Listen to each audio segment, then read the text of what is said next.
The New York Giants wrap up the 2023 regular season at home against the Philadelphia Eagles. Can the G-men finally get the better of their division rivals? We're talking that plus key storylines, matchups, predictions, and more on this special crossover edition of Locked On Giants, Locked On Eagles, coming your way next. You are Locked On Giants, your daily New York Giants podcast, part of the Locked On Podcast Network, your team every day.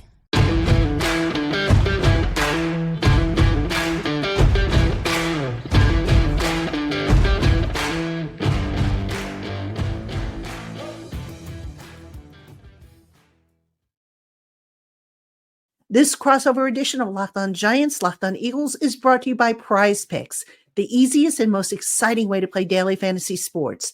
Go to prizepicks.com/LockedOnNFL and use the promo code LockedOnNFL, entered in all lowercase letters, for a first deposit match up to $100. Hello, everybody. Welcome on in to a special crossover edition Locked On Giants, Locked On Eagles. My name is Patricia Traina. I'm the host of Locked On Giants, and his name is Lou DiBiase. He's one of the co-hosts of Locked On Eagles, and we are here to get you ready for Sunday's regular season finale, Giants and Eagles at MetLife Stadium. Kickoff is at 4:30 p.m., and we want to welcome in our respective everydayers, our newcomers, our subtext community members, and everybody in between. We appreciate you liking and listening to us. And don't forget to hit subscribe and that little bell for notifications whenever you want to get new videos from us. And Lou, on today's program, we're going to talk about the key storylines, the key matchups, and some predictions. So Lou, glad to see you. Happy New Year to you. Hope you had a great holiday. You as well, Patricia. And this is a big game, at least for the Eagles. A lot riding on this one for sure. Didn't think they're going to be in this position in the final week of the year if you would have asked me just a month ago, but a lot to play for, at least on this side. Absolutely. And we'll talk about that. And since the Eagles are the visitors, I know you have some key storylines you're going to give me, but I want to start off by asking you a question. Sure. And I think you know what's coming. Mm-hmm. Is Nick Sirianni really serious about sitting guys, considering that the division title is on the line, and you can't necessarily assume that Dallas is going to beat Washington, even though the odds are pretty much in their favor? You can't make that assumption. So do you really think Nick is going to sit everybody? I really don't. I mean, if they know this game is not going to have any shot of helping them win the NFC East, then maybe at that point, halftime rolls through. If you've got a nice lead, maybe at that point you consider, resting Jalen Hurts, A.J. Brown, some of those veterans on the offensive line like Jason Kelsey and Lane Johnson. But because at that point you'd be locked in, Patricia, to the 5 seed. You're a wild card team going on the road regardless. But because there is still a chance that you could win the division, right? If Washington, again, I don't think it's likely the Cowboys lose to the Commanders, but the Commanders have some pieces on offense, and Dallas has choked in the past, and they've lost to some inferior opponents this year. So there's a chance at that where you could still be the 2 seed. Or the other reason I wouldn't rest starters, Patricia, is because this team has just, over the last 5 games, just played a terrible product of football, very inconsistent on both sides of the ball. The coaching staff has not been great. They're 1-4 in their last 5 games, and they need to get some sort of momentum, any sort of confidence heading into the postseason. Again, this was a team that was 10-1, the 1 seed on top of the world, and now suddenly to get to a Super Bowl, they might have to win 3 straight road games. So they need to build some momentum and just any sort of momentum to feel good about. I think it's too important to have these guys out there. So maybe for a half at that point if the division's out of reach, but I don't think Sirianni, I don't think he's going to completely rest starters for all 4 quarters. I can't see that. Do you see any other stories? Obviously the division title is probably the main one for the Eagles, but is there anything else that you're keeping your eye on for this weekend? Yeah, for me, I think it's, again, just finding some sort of hope in the weaknesses of this roster right now. I think you want to see offensive coordinator Brian Johnson get something going when it comes to play calling. Just some sort of, again, hope that you can rely on this coaching staff, and it's not going to have to be Jalen Hurts, A.J. Brown, and whatever version of hopefully a healthy Devontae Smith you get in the playoffs, as he suffered a low ankle sprain, I should say, mild one, last week against Arizona. Those stars on offense, including the offensive linemen, have had to carry you. So you hope the coaching staff has a good performance. I think on defense, too, The second and third level, the personnel is what it is. I don't think it's going to get better this year, but I'm watching against the Giants. Can this pass rush get going? Like, that's supposed to be your bread and butter. That's where general manager Howie Roseman invested so many resources. First round picks, multiple this year in pass rushers, big contracts, bringing back veterans like Fletcher Cox and Brandon Graham, and they've been non-existent. They've just disappeared over the last month and a half. So if the Eagles want any chance, even as wild card road warriors, of making a run in the postseason, that defensive line has to get to the quarterback. So hopefully they can do that this time around against New York. And of course, for the Giants, they're going nowhere. They're going home after this weekend's game, unfortunately, another losing season. But gosh, wouldn't it be nice for the Giants, who have lost, I believe, 7 in a row now against the Eagles, to finally get the better of them? Now, last time when they played them on Christmas Day, they actually played them close for about a half, and then things got out of control. The Giants just don't have the horses, if you will, to match up with the Eagles. Their roster just needs so much more work. And I know from a Giant fan perspective, a lot of people are saying, just lose the game, get the better draft choice. And I know that Brian Daboll, the players, they don't believe in tanking. They're not going to just lay down and die. They're going to go and they're going to try and be competitive. They're going to look to win. Daboll has already said that Tyrod Taylor will get the start at quarterback. Last time Tommy DeVito got the start, was pulled at halftime for Tyrod Taylor. And they're just going to go out and they're going to try and compete. And I think an underlying story that really nobody's talking about is that this is potentially the last game for several or a couple beloved Giants. Mm-hmm. Sterling Shepard being one. He's been with the team. He's the longest tenured player on the team. So this will most likely be his last game.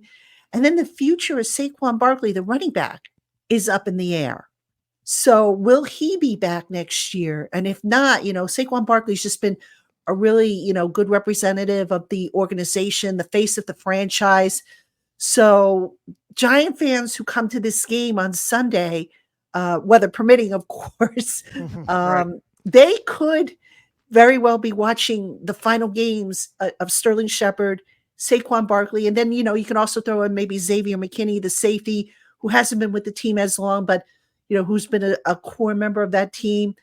This could be it for them. So, a little bit of sadness in there, I guess, but I don't know that a lot of people are really going to maybe think about that, maybe until after the game is over. They'll have fond memories of Barkley and sure, Shepard and whatnot if they're not back next year, but that's a little side effect. Really, that's what it's come down to for the Giants in this disappointing season.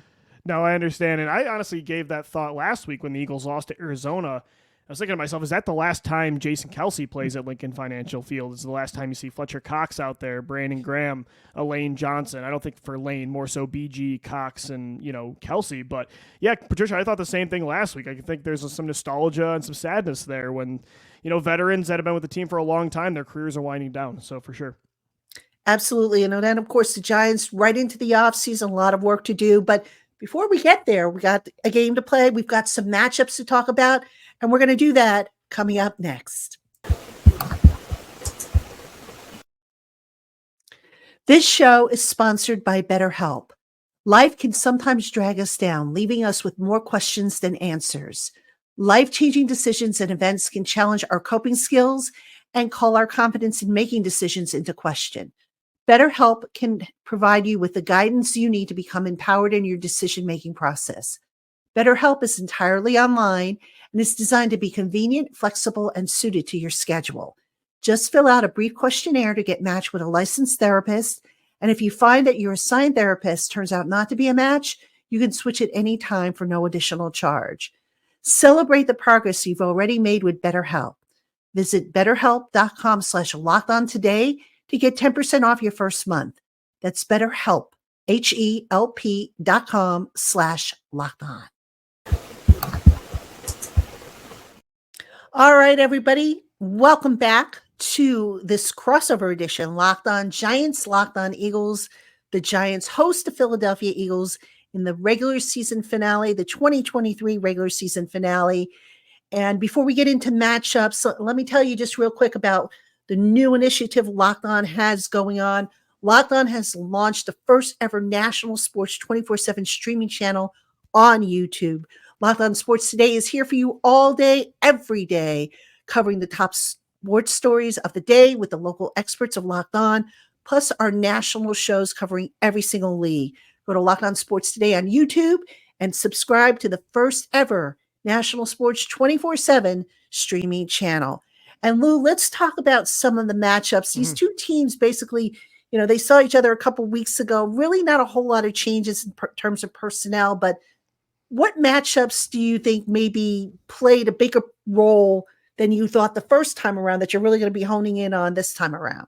Yeah, and I touched on it a little bit in segment one, but I want to dive deeper into it. And I think it's because even though the Giants are, I think, an inferior opponent, I think obviously from a roster standpoint, from a record standpoint, I do think the Eagles, their weakness on defense can keep inferior teams in football games. Right now, the second and third level of the defense, it's just not there. The linebackers, they don't have the bodies right now. They lost TJ Edwards in free agency last year. Kazir White, the guy they thought was going to be a 3-down linebacker, Nakobe Dean, he's been hurt all year. So they don't have the linebackers. The secondary's banged up. Darius Slay will not probably play in this football game with an ankle injury. James Bradbury, who I'm sure Giants fans are very familiar with, he has been a shell of who he was compared to last year, who he was an all-pro.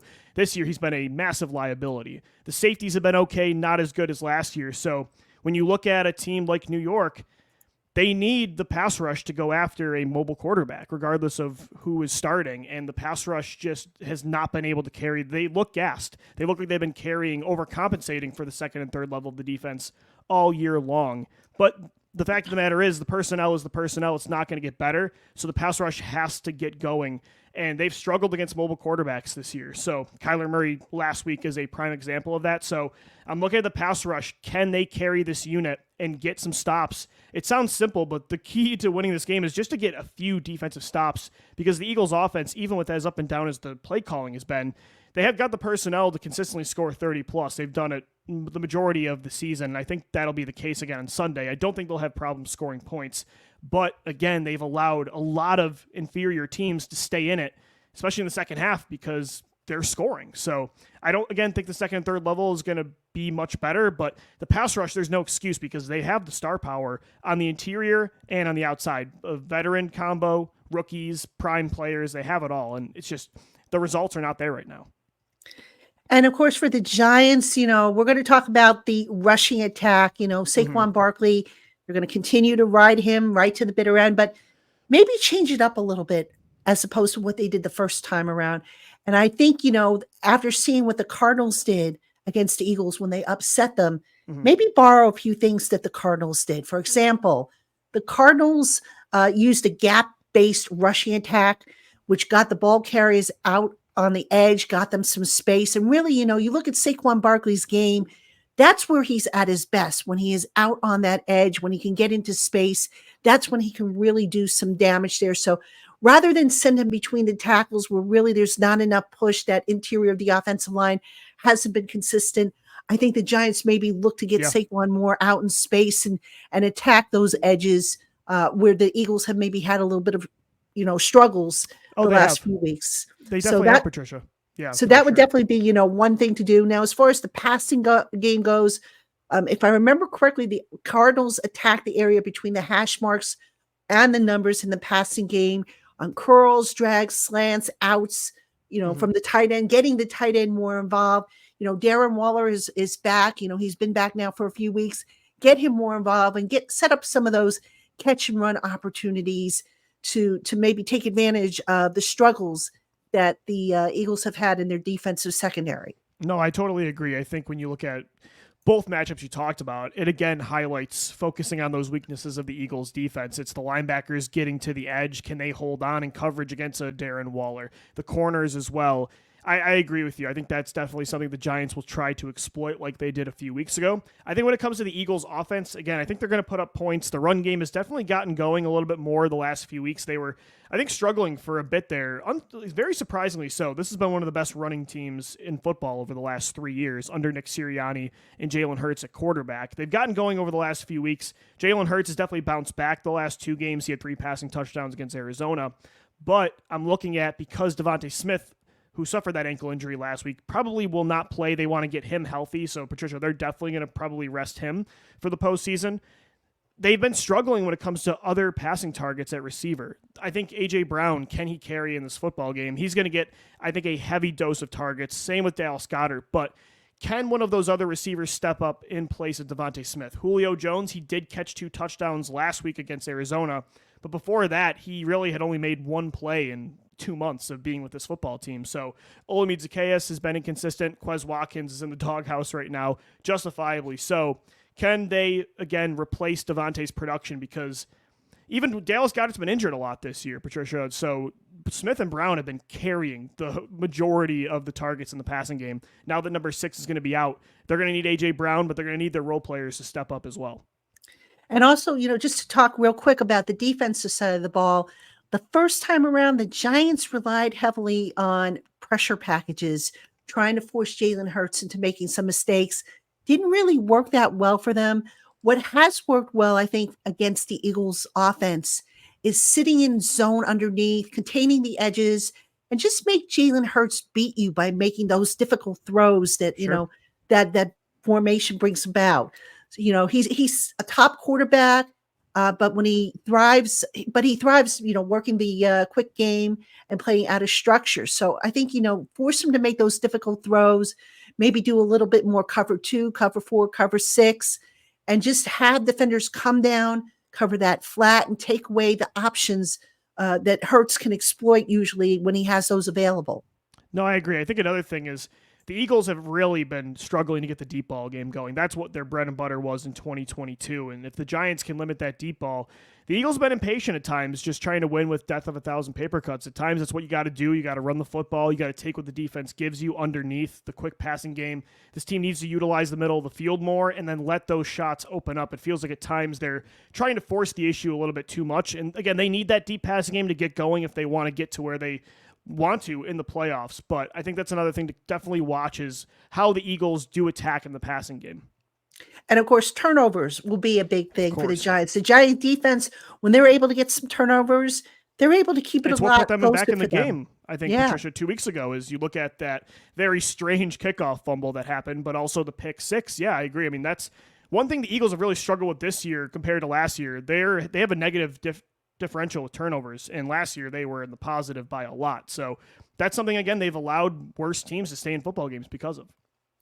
Overall, I mean, Lou, the Eagles still a loaded roster, but just something's missing this year. Wouldn't you agree? No, it's a pretty good roster. I mean, you look at the offense, I think the issues have really just been self-inflicted wounds like penalties and turnovers. It's been losing Shane Steichen, who might, very well could win Coach of the Year over with the Indianapolis Colts. Losing him, they took a big step back as a play calling team, but I think the personnel's there on offense. The issue is what's missing is on defense. They lost a lot of their starters last year. They lost both linebackers, both safeties. Their corners look older, and Avonte Maddox in the slot was injured all year. So I think the issue really from a personnel standpoint is the defense just doesn't have the same guys as last year. And on the defensive line, Jalen Carter's been great this year. He'll probably win Rookie of the Year. And, I think Fletcher Cox has still been productive, and Jordan Davis is at his moments, but they lost Javon Hargrave, and he was one of the best pass rushing defensive tackles in the league. So I think that's what's missing is they didn't really replace a lot of their starters last year very well. And it's tough to do that in a Super Bowl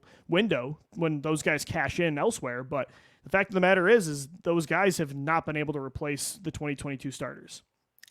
Yeah, the Giants know all about injuries. Yeah. If they're not the most injured team, they are one of the most injured teams this year. So, no sympathy from this end. All right, coming up next, we're going to give you some predictions and final thoughts on this regular season finale, New York Giants, Philadelphia Eagles, MetLife Stadium on Sunday. Don't go anywhere. We'll be right back. These days, every new potential hire can feel like a high-stakes wager for your small business. You want to be 100% certain that you have access to the best qualified candidates available, right? So that's why you have to check out LinkedIn Jobs. LinkedIn Jobs helps you find the right people for your team faster and for free. I've used LinkedIn Jobs to find aspiring writers and editors for the Giants Country site that I run over on SI's Fan Nation, and the process is not only super easy, but a big time saver. Simply add your job and the purple hashtag hiring frame to your LinkedIn profile to spread the word that you're hiring. Simple tools like screening questions make it easy to focus on candidates with just the right skills and experience so that you can quickly prioritize whom you'd like to interview and hire.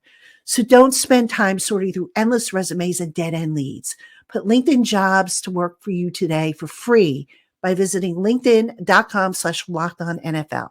Terms and conditions apply.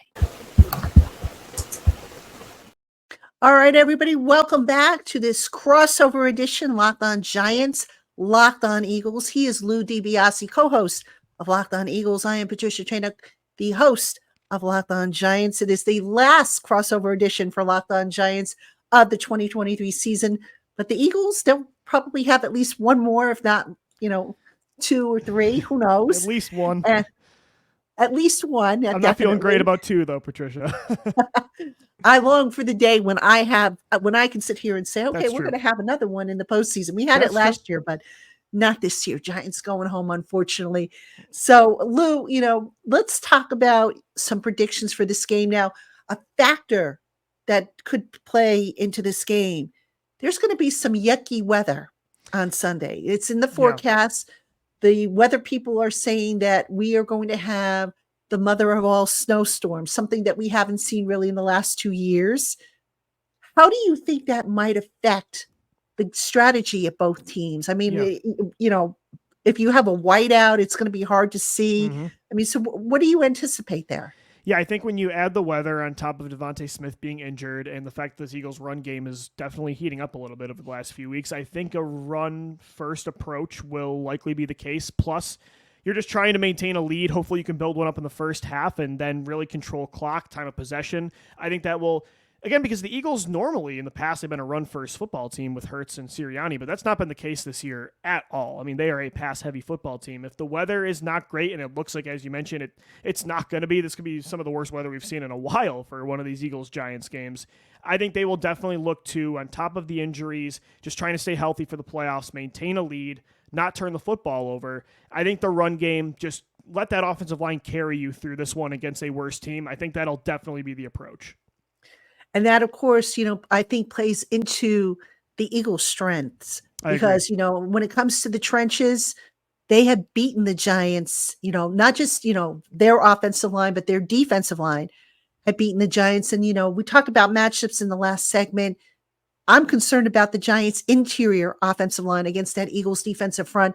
John Michael Schmitz is dealing with a leg injury. He's the Giants center. The guards really haven't played well. Now they're, Tyree Phillips, who had been playing right tackle for Evan Neal, he's done for the year, unfortunately, with a quad injury. So there's going to be Matt Parrott there on the edge. That offensive line has just been an absolute, disaster for the Giants, save for Andrew Thomas, who, by the way, has been gutting out that hamstring issue. So I'm concerned about the Eagles defensive front. They always bring it with that defensive front. Yeah, I agree. Patricia, I like to do this at the end of our crossover shows, more so than like a score prediction. If you had to say the Giants win because of blank, what would be the reason the Giants win this football game? Because the Eagles don't show up. I agree. Yeah, I think that's, that's the right approach. I think I said that. I think I said that on another show, so I should really get a new line. I think if the Giants win this one, it'll be because the Eagles get sloppy with the ball and turn it over. I agree. I couldn't agree more. And the Giants cash in because, again, the weather's going to be a factor. Now, both teams, obviously, they play in the Northeast, so the weather shouldn't be any, great shock to either team. But I think the team that does the better job with limiting the mistakes, and by mistakes, not just turnovers, but stupid penalties. The Giants last week, ridiculous with penalties. They had, on the last drive alone, I think they had a couple that just wiped out big plays, and you just can't have that. They're not good enough to overcome mistakes, and that is a concern of mine.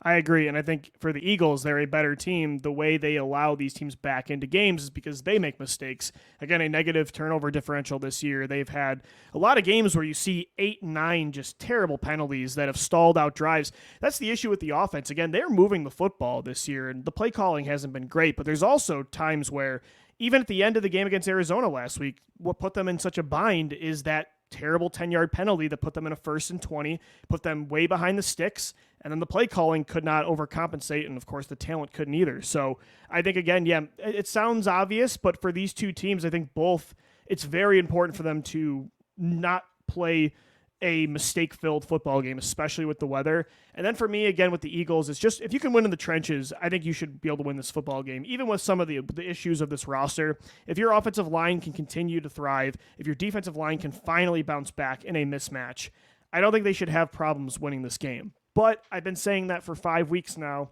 and this has kind of been the reality of this football team. So we'll see if they can build some momentum heading into the playoffs. God knows they need it right now badly. Yeah, definitely. Now, Lou, do you want to take a shot at a score? You want to predict a score?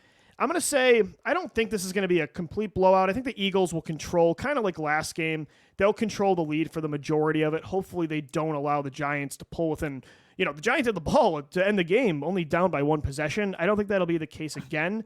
I think I'll say 30-20, and maybe the Giants score later in the game to, close the gap. But yeah, I think I'll say 30-20.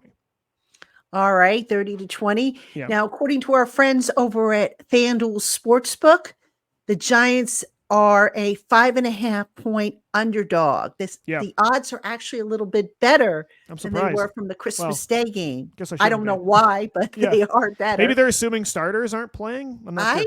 Possibly. I mean, I don't believe that the Eagles aren't playing well, though, Patricia. Again, the weather's bad, so I guess I could kind of see where they're coming from.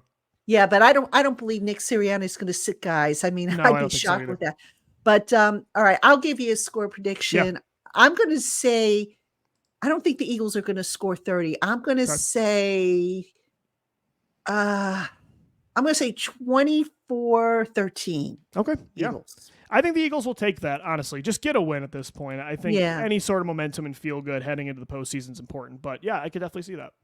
Yeah, I think, if the weather's going to be like the forecast is claiming, the over-under, again, according to our friends at FanDuel Sportsbook, is 41.5 points. Yeah. I can see it being a low-scoring game. Yeah, I could see that too, for sure. That's the tough part is, the Eagles have put up 30 a lot against these worst teams, but yeah, the weather, it's really we'll see how the weather checks out. I think that's going to be a big variable. Well, hopefully that storm takes a turn out to the sea and misses all of us, because it sounds like it's going to be a whopper. But if it is, look, it's football weather. What are you going to do, right? Absolutely. Sometimes it's fun to be in those environments. Yeah. Just don't be throwing snowballs or anything like that. I don't think they will. Unless the Eagles lose this football game, then I think you might see them just being thrown at There'll be enough Eagle fans, I'm sure, in the stands. I'm sure a lot of Giant fans probably won't show up, given that this is, given the state of the team. But anyway, that's going to do it for this crossover edition of Locked On Giants, Locked On Eagles. We want to thank you for tuning in, making us your first listen of the day, or if you watch on YouTube, your first watch of the day. Be sure to visit Locked On Giants and Locked On Eagles. Make sure you hit the subscribe button, the like button, ring the little bell, click the bell so that you get notifications whenever we post new videos or shorts. Be sure to tune in tomorrow, Friday. I'm going to have continue my coverage on the New York Giants as I start to spin ahead to the off season, because there's really not much to play for. And Locked On Eagles, Lou DiBiase and Gino Camilleri, they're going to continue to get you ready for Eagles football, which is going to continue on. And I'm so jealous. But anyway, thank you again for tuning in, everybody. And we will see you tomorrow on our respective shows.